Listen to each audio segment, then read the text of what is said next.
ಸಿಂಧೂರ ಅಳಿಸಿದ ರಾಕ್ಷಸರಿಗೆ ಇಡೀ ಭಾರತದ ಸೇನೆ ಆಪರೇಷನ್ ಸಿಂಧೂರದ ಮೂಲಕ ತಕ್ಕ ಉತ್ತರವನ್ನು ಕೊಟ್ಟಿದೆ.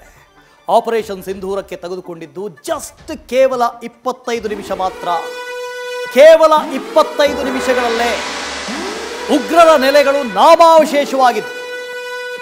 9 ಉಗ್ರ ನೆಲೆಗಳನ್ನು ಟಾರ್ಗೆಟ್ ಮಾಡಿ ಭಾರತ ಹೊಡೆದುರುಳಿಸಿತ್ತು. ಕೇವಲ 25 ನಿಮಿಷಗಳಲ್ಲೇ 9 ಉಗ್ರ ನೆಲೆಗಳಲ್ಲಿ 90 ಉಗ್ರರನ್ನ ಉಡಾಯಿಸಿತ್ತು ಭಾರತ.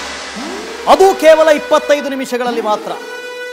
ಎಲ್ಲ 9 ಕಡೆಗಳಲ್ಲೂ ಏಕಕಾಲಕ್ಕೆ ಭಾರತೀಯ ಸೇನೆ ದಾಳಿ ಮಾಡಿತು. ಬೆಳ್ಳಂಬೆಳಗ್ಗೆ ಕೇವಲ 25 ನಿಮಿಷಗಳಲ್ಲಿ ಭಾರತೀಯರ ಮಹಿಳೆಯರ, ಅದರಲ್ಲೂ ಕೂಡ ಏನು ಅರಿಯದಂಥ ಮುಗ್ಧರ ಸಿಂಧೂರವನ್ನು ಕಸಿದಂಥ ಇಂಥ ರಾಕ್ಷಸರನ್ನ ಆಪರೇಷನ್ ಸಿಂಧೂರದ ಮೂಲಕ ನಾಮಾವಶೇಷ ಮಾಡಿಬಿಡ್ತು. ತೆಗೆದುಕೊಂಡಂಥ ಕಾಲಾವಧಿಯಷ್ಟು ಬರೀ 25 ನಿಮಿಷ. 9 ಕಡೆಗಳಲ್ಲಿ ನಿಖರವಾದಂಥ ಟಾರ್ಗೆಟ್. 90 ಜನ ಉಗ್ರರನ್ನು ಹೊಡೆದುರುಳಿಸಿದೆ.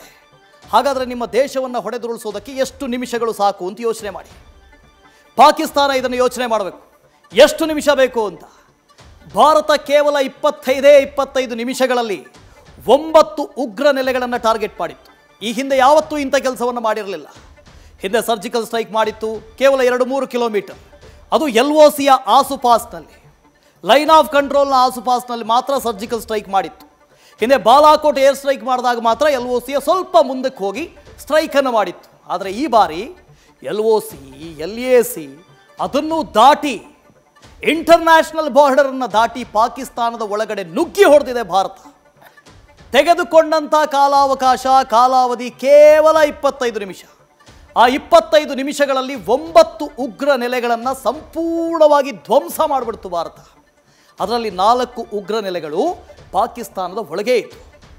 ಪಾಕಿಸ್ತಾನ ಅನ್ನೋ ದೇಶದ ಒಳಗೆ ಇದ್ದು 300 ಕಿಲೋಮೀಟರ್ ರೇಂಜು. ಭಾರತದ ಬಾರ್ಡರ್ನಿಂದ, ಭಾರತದ ವಾಯುನೆಲೆಯಿಂದ 300 ಕಿಲೋಮೀಟರ್ ರೇಂಜ್ನಲ್ಲಿದ್ದಂಥ ಆ ಉಗ್ರ ನೆಲೆಯನ್ನು ಕೂಡ ಭಾರತ ಧ್ವಂಸ ಮಾಡಿತು.